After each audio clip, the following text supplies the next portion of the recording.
Entrepreneur, author, and financial consultant Mark Bernstein helps high-performing entrepreneurial business owners create a vision for the future and follow through on their goals and intentions. Ange Honorato is a business growth strategist who blends psychology and business together to create conscious leaders and business owners who impact the world. Founders Forum is a radio show podcast sharing the real stories behind entrepreneurship as founders discover more about themselves while providing valuable lessons and some fun and entertainment for you. Now, here's Mark and Ange. Good morning, America. And when I say good morning, I mean good morning, whatever time of day it is for you, meaning it's a fresh time of the day, it's a new start, it's a time of rebirth. So good morning. And I am very lucky to have three amazing women with me today. First of all, Ange Honorato, who you all know. Second, Leila Mitchell, who was our guest on our last show. And she came from Boston, so we asked her to stay in the studio with us. And Lisa Ryan, who I will introduce formally in a minute. But as we start, we always have a thought for the day, and Ange has one. So why don't you start that conversation and everybody can chime in. Yeah, good morning, everybody. So I was driving in this morning and I passed I was kind of in a moment of not having many thoughts, actually. It was kind of nice for a minute, but I kind of passed a church, actually. Well, I wish that would happen. I know, the blank stare sometimes.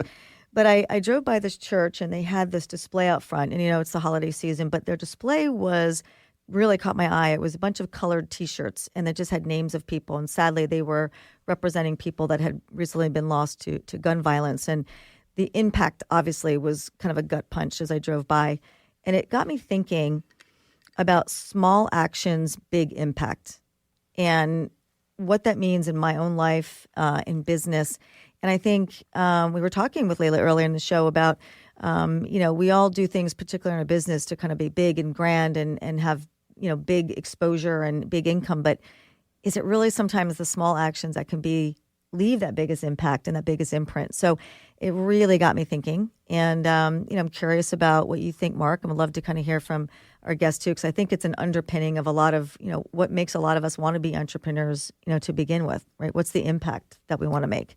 Well, this is not a real serious comment, but it's occurred to me. So we just heard Leila's story about a conversation with her friends over a holiday celebration about why don't we start a band?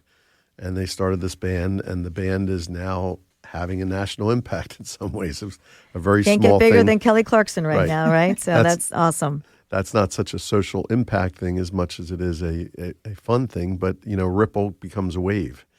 And I see that a lot of times. I see it in business. I see it in philanthropy. I see it I don't think there's any question that is a phenomenon. How about Lisa? Any thoughts on that? It's funny that you say that quote because I use that a lot in my programs about the fact that it's the small impact that makes the small gestures that make a huge impact. Because a lot of times when you're talking about retaining employees, a lot of times people think that it's all about, well, I can't pay these people enough. I don't have enough money. I don't have this. It's like, no, when you get the culture right. And getting the culture right is things like, saying hello to your employees, knowing a little bit about them, just the little things that lead to that connection with them, that after marketable wages, it doesn't have to be these big, huge things that we think it is. It's the smallest gestures that really do have that huge impact.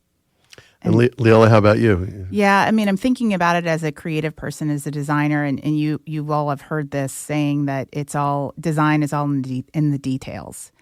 And it's not those large gestures. It's not that big idea, but it's the small ways that you implement it. That, what is the feeling of the fabric that they're touching on the napkin? What is the type of light that's in the room in which I'm thinking about my hotel room last night, right? Those small little details are all about the lasting impressions that your customer, your client, your employee takes with them. So thank you for those thoughts, ladies. I appreciate that. And good time to introduce Lisa Ryan. So Lisa is founder and chief appreciation strategist at Grategy. So she is a certified, she's MBA, CSP, and a certified speaking professional, that is, who helps organizations develop employee and customer engagement strategies that keep their top talent and best customers from being someone else's. It's an admirable goal. Lisa's an award-winning speaker and best-selling author of 11 books, including Thank You Very Much, Gratitude Strategies to Create a Workplace Culture That Rocks. And Lisa has been blissfully married to Scott since 1996, and they are the proud parents of 2 very spoiled cats, which I can relate to. So nice to have you here, Lisa. And Thank you so much. Why don't you tell us a little bit about your story and how you got to where you are today? You told us today it was an interesting path. Yeah, I actually started my career in sales. I was an executive recruiter first, right off the bat. One of the few people on the planet who can actually say that they sold their mother. Mom actually hated the job that I placed her in, but I said, Mom, you've got to stay there at least 90 days because I have a guarantee and I can't afford to give back the commission I made on you. So Mom was there for 2.5 years. She was fine. From then, I spent 13 years in industrial sales, including 7 years in the welding industry. And yes, I do weld. And so that's why I focus my business a lot with manufacturing, skilled trades, construction. And then when I left that job, I went into medical sales. And when my very lucrative medical sales job was eliminated via group conference call with 12 of us getting canned at the same time on October 12th, 2010, I basically said, no company will ever do that to me again. And Gratitude was born on that day. So, Ange, you could tell your quick Sheryl Crow story if you wanted. There's a metaphor there, or an analogy there. Yeah, so it's very, very similar to that. So we were talking offline about one of the many reasons I love Sheryl Crow is that when her first album came out and it was so hugely successful, when it came time to do the second album, nobody in the business believed that she had actually done it, that she wrote it, that she produced it, that she was the brainchild behind it. So she said, okay, then I don't want any help. I'm just going to produce it myself again. And it became a blockbuster, and she's won 9 Grammys again. And, I just love that story because I feel like that's similar to what you just said. When companies kind of hold the power, I mean, modern day Taylor Swift did the same thing, right? They tried to own all of her, and they did a scammy move to own her music rights. And she said, okay, I'll just re-record everything again and I'll own it. And so I love that. I'm hearing a lot of that already in your story. And obviously doing this kind of work for the last 13 years is really fantastic. So I know you have some questions for Lisa about what she does because there's some overlap with what you do. So I'm going to. Well, absolutely. I have a career in executive search, and everything that you're about to tell us, I think, is going to resonate. Didn't place my mom, but would have loved to. So tell us about, what is the actual work you do today? What is it when you get up on stage in front of your clients? What is the message and the impact that you're leaving with them? Yeah, my main focus is to help companies to keep their top talent from becoming someone else's. But instead of it being yet another employee engagement talk, like, oh my goodness, what do I have to do to engage my people now? And it becomes more of a check mark item. My theory or my focus really is on gratitude, which is gratitude strategies. So to create a culture of foundation, a culture of gratitude where people feel that they're valued, that they're making an impact, that they are contributing to the organization.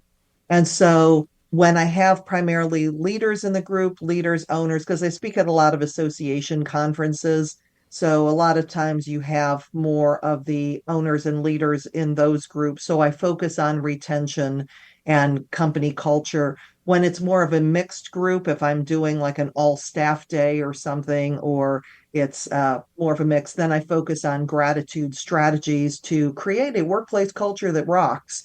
Because I'm from Cleveland and, we rock. You do have the Hall of Fame, as we mentioned. Cleveland rocks. Yeah. Absolutely. Yeah. Yes, we do.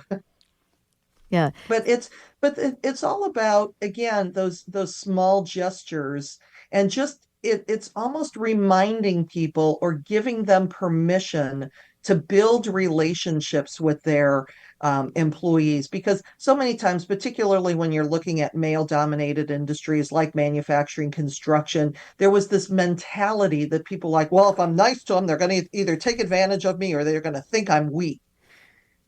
And in a post-pandemic economy where everything has changed and we're not going back to the good old days, of 2019, things change, and no longer can company owners expect their employees to change. They must change their companies if they want to attract and keep people in today's environment. So I wanted to ask you about that. I would imagine there's a lot more openness in 2023 than there was, let's say, in 2018. Is that fair? Yeah, absolutely. Because we had to ask ourselves questions that we never had to ask before. Right. I mean, I think back just in my business, and I never asked myself the question, gee, I wonder what would happen if my speaking business got shut down for 2 years because of a worldwide pandemic. Right. I mean, December 31st of 2019, I had more business going into 2020 than I had done in 2019. It was going to be my best year by far. And I never, ever thought that something like that could happen. So when it comes to people in manufacturing, usually we would say we wouldn't put like flexibility and manufacturing in the same sentence. What do you mean? People have to be there. We have shifts to run. Right. But what can you do instead? How can you offer more flexibility? How can you shorten your work week? Can you offer the mom shift, 10 to 2? Can you have split shifts? Can you have people job sharing? So all of these different questions, and not just in manufacturing, but in all industries, to ask yourself, we're asking ourselves questions that we never had to ask before. And mental health is also one of them. It's become much more like back in my day. If we were taking a mental health day, it kind of went like this.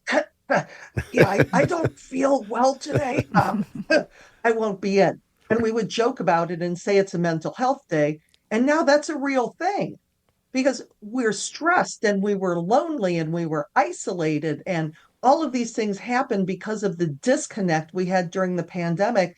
And so there's much more awareness of those kind of issues that we didn't necessarily think about before. We were talking a couple of weeks ago on the show about resilience. Everyone needs resilience. Entrepreneurs need resilience. But we talked about, I used to think of resilience as something you had to summon up every once in a while when you hit hard times. It feels like, and I've asked Ange and I've asked guests and I'll ask you, it feels like resilience is something you really need to, as a strength every day these days. It's not, there are so many. The world just seems like it's gotten a lot more complicated over the last few years. What are your thoughts? Would you agree? Well, part of the thing that I talk about is having a regular practice of gratitude, which I have had since 2009, of just writing down 5 things that I'm grateful for every day and rewiring your brain. And there's science behind that, that when you focus on the good, you find it. And it's the same thing with resilience. If you just remember that, this too shall pass. It's if things are going really well for you, well, this too shall pass. If things are going really bad for you, this too shall pass. So we know that life is this cycle that's going to keep going, ebbing and flowing no matter what we do. But when we have a regular practice of focusing on the positive, it helps us build that resilience much more, much better, stronger. And by the way, I think it was always like that. It's not like this just appeared over the last couple of years, No.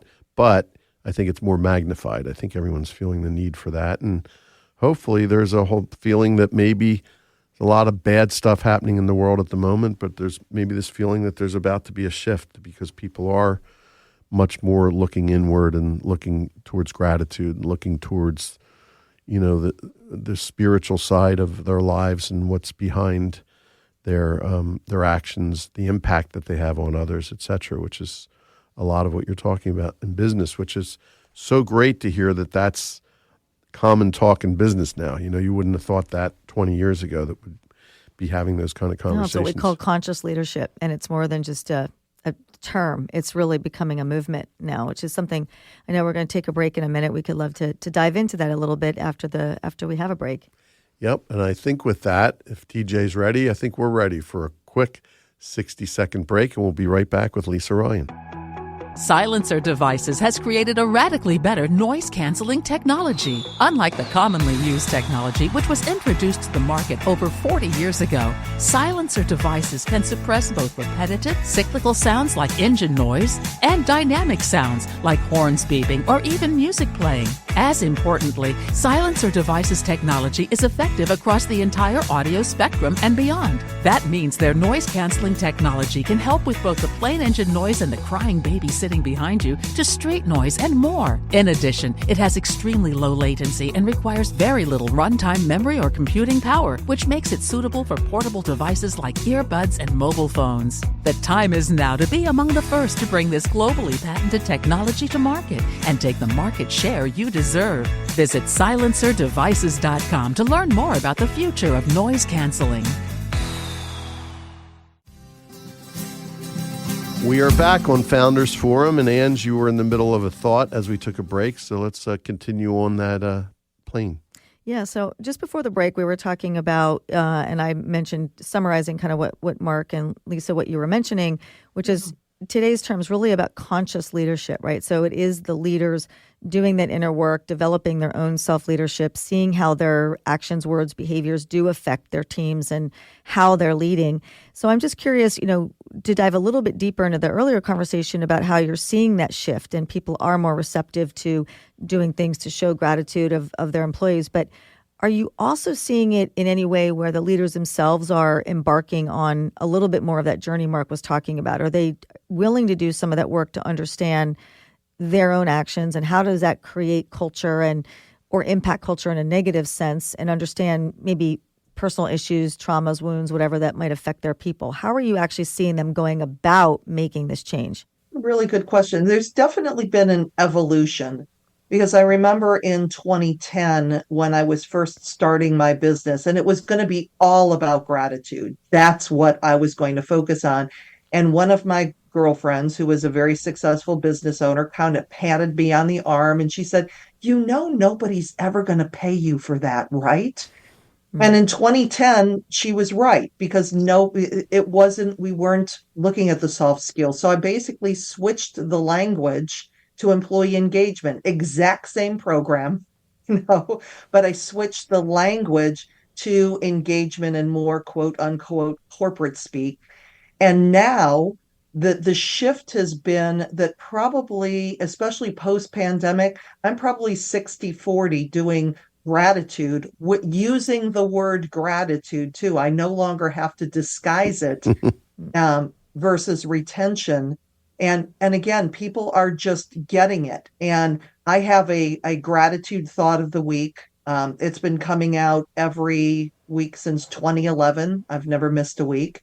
And it's basically just a short email. It's not a fancy newsletter. It's a quote, a story, a lesson, and a question. And it's real life. Like I wake up in the morning and on Thursday mornings, I'm like, what am I going to write about to be grateful for? So my subscribers have gone through everything from, when my dad first had a stroke to my great niece and nephew being born preemies to my other great niece being born with cancer, to the point where I'd show up at a program and people were on my list would be like, how's your dad doing? So the reason why I share that is because I get some of the most beautiful responses from people. And that's why I keep doing it. I haven't monetized it or anything. I just like sharing, especially when the world is kind of crashing around you. It's nice to hear back from people. And a lot of the people who have been in my programs who are the same thing, like the least likely people that you would think would respond to these little, thoughts that come out every week. They do, and they share some really heartfelt stories. So I believe that when you're talking about something that is so personal, like gratitude, and you can show for the people who need the numbers, who need to know that this is more than just soft, spiritual, fluffy stuff, that there are that there's significant research behind it. So you can satisfy that side of the equation. And then you can also satisfy, the people that are more in tune with that, because there's a lot to it. And my challenge to the audience is, take the 30-day challenge, try it for 30 days. You may not notice the difference, but the people around you, they're going to wonder, like, what is up with you? You're so happy. So that's the evolution that I've seen. Believe it or not, we have 5.5 minutes left, which is unbelievable how fast time goes on this show. Lisa, I want to ask you about, I know you're a future-looking person, and I'm all about forward movement and forward focus myself. If I were to ask you in 2026 of December of that year, if you were looking back on the last 3 years, what would have to happen in your business, your life, for you to feel that that was a successful 3-year sequence in your life? Well, it's building on, like, I have a different theme for my business every year. So this year's theme was working on my keynote, and I did extensive investment in my business so that I can be better from the stage. In 2024, the focus is going to be more on establishing more long-term relationships with clients, whether it be through training, group virtual training, what consulting, whatever that looks like. So it's a little less, I don't like to say one and done with the keynote, but to have those relationships with people, and then also looking at how I can better serve from an online.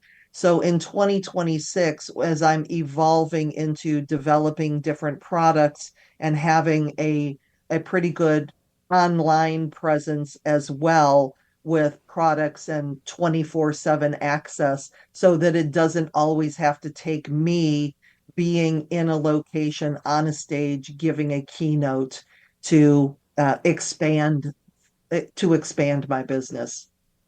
That's that small action and big impact, since you're always available. Yeah. I have a quick question on opportunity. It's one of my favorite words. In the industries where your clients work, what are some of the opportunities that have come up that you've been able to uncover or investigate for them? What is something really innovative or interesting that's happened in these industries because of the change that they've made? Since the pandemic, technology has gotten so much easier and less scary than it was before the pandemic, particularly when you're looking at an aging population, when you have your boomers and older Gen X that aren't wired for technology, like you have your millennials and Gen Zs coming into the workplace, and being more comfortable with that, but realizing that that again, it's these small things to bring in, to start with automation, and coming in, finding out the jobs that your employees hate doing the most and automating that. And then that almost becomes a recruiting tool, because then you have younger people coming in going, "Ooh, robot, I want to work here." So it's not like it was back in the day when manufacturing was dark, dirty, and dangerous. That we're starting to change the conversation. And the other thing too is just encouraging people to be more willing to step out and work with their local tech schools and community colleges and high schools and guidance counselors, to change the conversation so that it's not just the 4-year college degree path, that having that tech certification going into the trades is just as valuable and just as needed as any 4-year degree. I'm glad you brought that up, actually, because working with a lot of manufacturers myself, it's been very hard to find employees. And I think when you talk about opportunity, Leila, you're talking about there's great opportunity for young people in manufacturing, and it's not just assembly line work. If they can embrace AI as an example, embrace automation, as Lisa's saying, there are some really great opportunities out there. Lisa, we're just about at our closing questions, and one I want to ask you, I know you're an avid reader. What books do you like to read? What's your favorite? Well, I know it's going to be a little cliche when I say Think and Grow Rich, but it's one that I read every year. I love that book. But in my top four, The Magic of Thinking Big by David Schwartz, How to Win Friends and Influence People, because Dale Carnegie is basically the person who got me started on this path. One of the greatest investments that a manager made in me was sending me to the Dale Carnegie course. And then Lynn Grabhorn's book, Excuse Me, Your Life is Waiting, is just another classic favorite of mine. And it's funny that you talked about how the future and how I think I'm future thinking, because the book that I'm listening to right now on Audible is Jay Samet's Future Proofing You. So I want Ah. to make sure that everything that I'm doing, I'm staying relevant.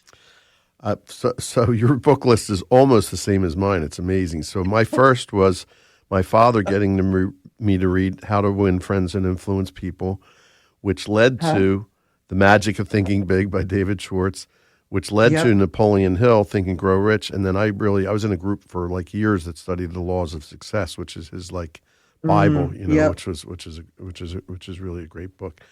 And if you haven't read Outwitting the Devil by Napoleon Yeah, I have Hill, not it's read that yet, but fantastic. I'm glad you reminded me of that because I do want to read that. Yeah. I am writing it down as we speak.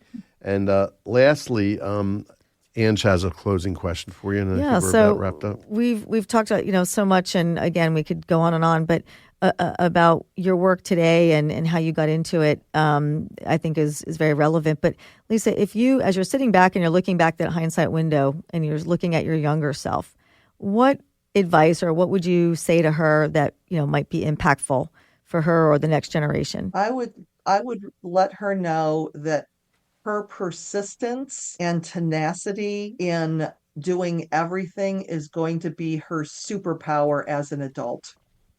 And that's very, very needed. I think a lot of, we talked earlier about, failing forward and, having those opportunities to not be successful at something, because that builds that ability to, to persevere and to keep going. And I just, love the opportunity it's been a great opportunity to speak with both you and Leila today. Very successful, persistent female leaders, and moving into the new year, this is a great time to have these conversations. So thank you so much for joining us today.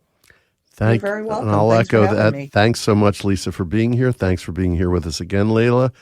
Everybody, enjoy the holiday season. Have a great week, and we'll see you next week again on Founders Forum.